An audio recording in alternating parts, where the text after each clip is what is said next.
Terima kasih Anda masih bersama kami di Berita Padang. Bagi Anda yang baru saja bergabung, kami hadirkan kembali 3 berita utama pada pagi hari ini.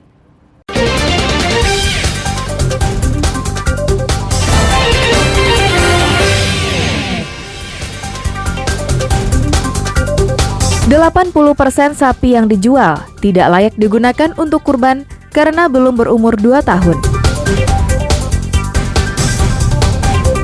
Uji coba pendataan kendaraan yang gagal hingga sapi kurban presiden kami sampaikan dalam Padang Sepekan.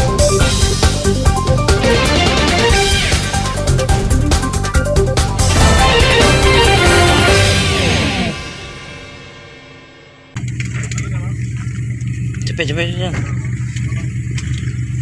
2 pemuda tanggung ditangkap tim Klewang Polresta Padang di sebuah kebun di daerah Dadok, pinggiran kota Padang. Saat ditangkap, kedua pemuda ini membantah semua tuduhan polisi. Diki Kurniawan dan Wiguna Suryadinata ditangkap polisi karena mencuri ayam. Namun keduanya bukan pencuri kaleng-kaleng, karena ayam yang dicurinya berjumlah 200 ekor. Perbuatan tersebut dilakukannya di daerah Tunggul Hitam di kedai penjual ayam potong. Saat pemilik tak di tempat, mereka memboyong ratusan ekor ayam berikut tempat penyimpanannya. Ayam curian itu dijual Rp25.000 hingga Rp30.000 per ekor kepada seorang penadah. Bahwa yang mengambil seseorang berinisial dua orang yang dicurigai berinisial DW dan DS. Kemudian dilakukan pengembangan dan benar kedua orang tersebut yang melakukan aksi pencurian. Jadi mereka menjual kemudian hasil curian tersebut kepada seseorang yang memang sedang membutuhkan ayam untuk hajatan. Uang hasil penjualan ayam itu digunakan pelaku berfoya-foya dan membeli chip untuk dipakai bermain judi daring. Keduanya kerap mencuri kedai penjual ayam potong, namun jumlahnya maksimal 10 ekor. Alfi melaporkan dari Padang.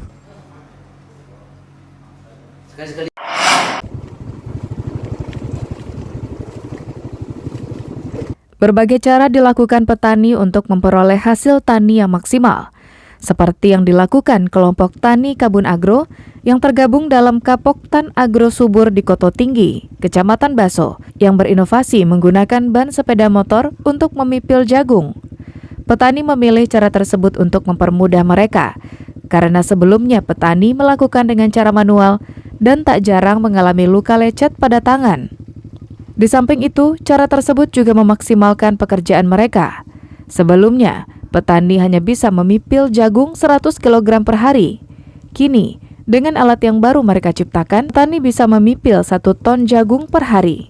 Udah 2 kali panen.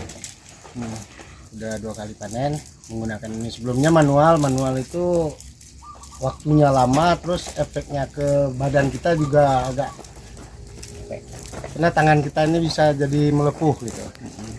Jadi kalau dengan alat ini prosesnya agak cepat, terus efek bagi kita agak berkurang. Menurut Wali Jorong Koto Tinggi, kelompok tani yang berdiri sejak 11 tahun lalu berinovasi menggarap lahan kosong. Saat ini mereka telah memiliki 3 hektar lahan untuk digarap dan tersebar di 3 lokasi. Meski telah memiliki lahan, mereka tak bisa serta-merta mengolahnya karena terkendala biaya untuk membeli pupuk dan racun hama. Sedangkan pupuk kandang yang mereka gunakan selama ini jumlahnya sangat terbatas. Ya kalau sekarang harga pupuk meningkat lah Bu, meningkat. Bisa diperhatikan di belakang, kami penanggulangan pupuk cuma pakai kompos. Nah itu kan hasilnya lebih, kalau pupuk kandang hasilnya biasanya agak kurang. Tapi kalau pupuk buatan dia hasilnya lebih meningkat gitu. Cuman harganya lebih. Cuma harganya, kami kena harga sekarang. Walaupun harga jagung sekarang 5.200, kami masih kena lagi di pupuk. Pemerintah memang telah menyiapkan pupuk subsidi bagi petani.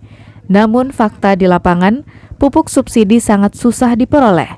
Selain membelinya harus disertai dokumen administrasi, ketersediaan pupuk tersebut juga tidak terjamin. Dina Amrina melaporkan dari Agam.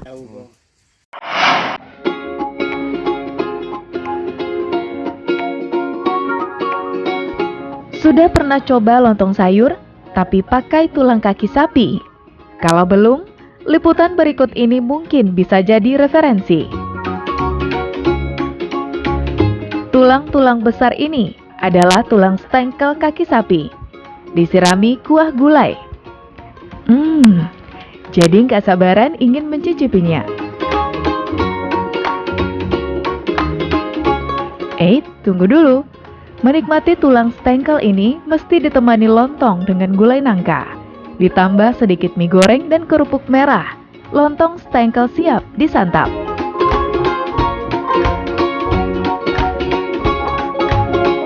Tak perlu sungkan ataupun malu-malu menyantap kelezatan lontong stengkel ini. Sisa-sisa daging yang masih menempel di potongan tulang itu mesti dihabiskan. Sebab disitulah kenikmatannya.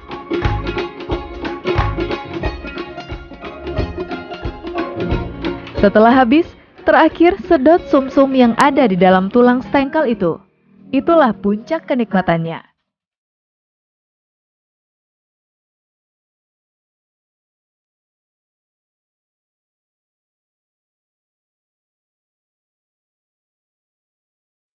Selain stengkel, juga ada lontong gulai tunjang atau kikil yang tak kalah lezatnya. Semua makanan ini bisa Anda nikmati dengan hanya merogoh kocek Rp17.000 per porsi.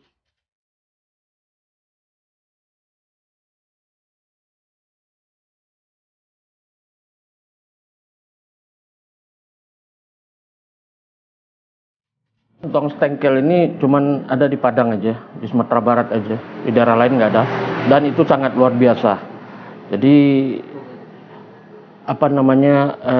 tulang sumsum dan lontong itu pas banget, cocok, bagus, luar biasa.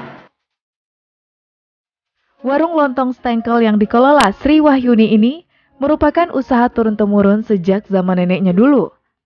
Tulang stengkel yang diperolehnya dari pedagang daging sapi di pasar terlebih dulu dicuci bersih dengan air hangat. Setelah itu, tulang stengkel dan kikil dimasak bersamaan dengan gulai nangka agar cita rasanya menyatu.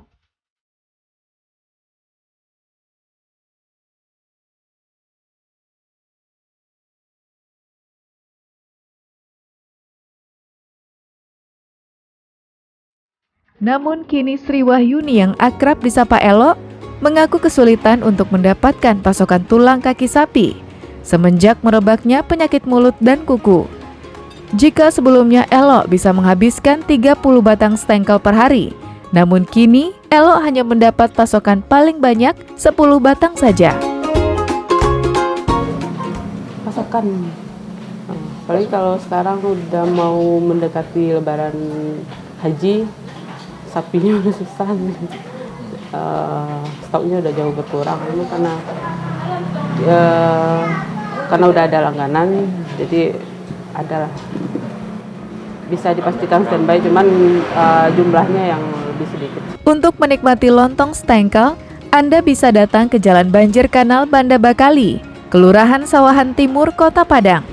Jangan kesiangan ya, sebab pukul 9 pagi, biasanya lontong stengkel sudah ludes terjual. Kenikmatan terakhir lontong stengkel ini begini caranya. Masukkan kuah ke dalam lubang tulangnya. Kemudian aduk dan sedot sumsumnya.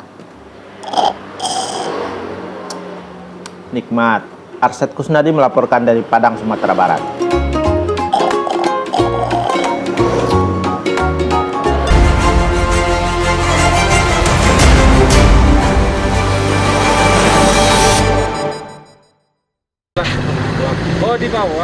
Uji coba pendataan kendaraan pengguna Pertalite dan solar subsidi yang dilakukan Pertamina tak berjalan mulus.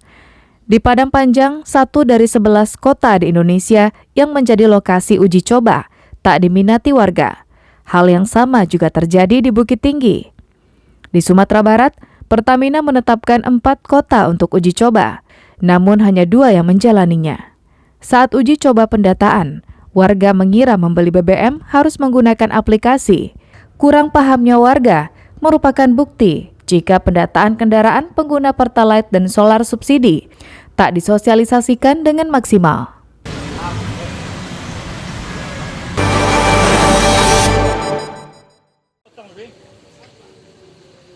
Pengamat pendidikan menyesalkan tindakan guru SMP Negeri 1 Padang yang menambah nilai muridnya agar bisa diterima di salah satu SMA negeri favorit. Ironisnya, penambahan nilai tersebut diketahui oleh Kepala SMP Negeri 1 Padang. Mantan guru, pakar pendidikan dan anggota legislatif meminta Dinas Pendidikan Padang menonaktifkan Kepala SMP Negeri 1 Padang karena tindakannya telah mencoreng dunia pendidikan.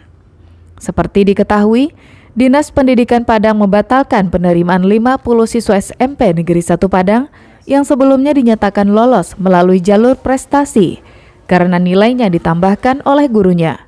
Meski batal melalui jalur prestasi, ke-50 siswa SMP Negeri 1 tersebut masih bisa mendaftar di SMA Negeri 1 melalui jalur zonasi.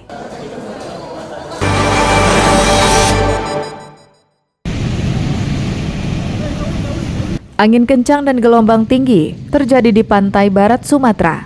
Akibatnya, jalan samudra yang terletak di Pantai Padang digenangi air laut.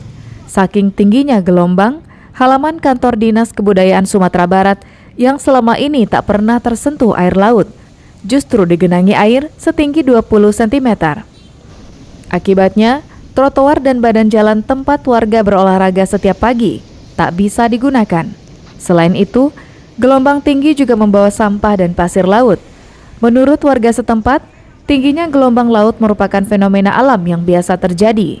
Namun yang terjadi kali ini merupakan yang terbesar sejak seperempat abad lalu.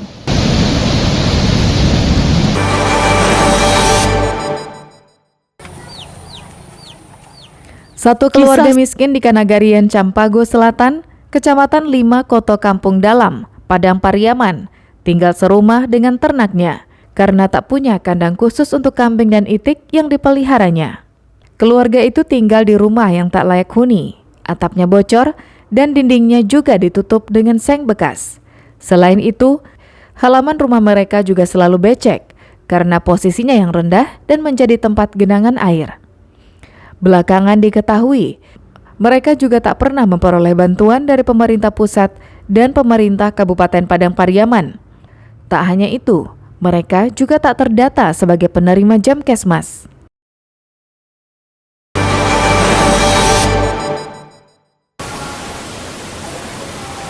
Idul Adha tahun ini, Presiden Indonesia menyumbangkan 1 sapi kurban bagi warga Malampah di Pasaman. Sapi tersebut berasal dari Pasaman Barat. Hal ini merupakan yang pertama kalinya. Sebelumnya, sapi kurban Presiden selalu berasal dari Kabupaten Tanah Datar. Terpilihnya sapi milik Ian Adi Saputra ini setelah melalui serangkaian pemeriksaan kesehatan serta telah ditinjau langsung oleh tim kepresidenan dan Dinas Peternakan Sumatera Barat. Sapi tersebut mempunyai berat 864 kg dan berjenis sapi peranakan ongole.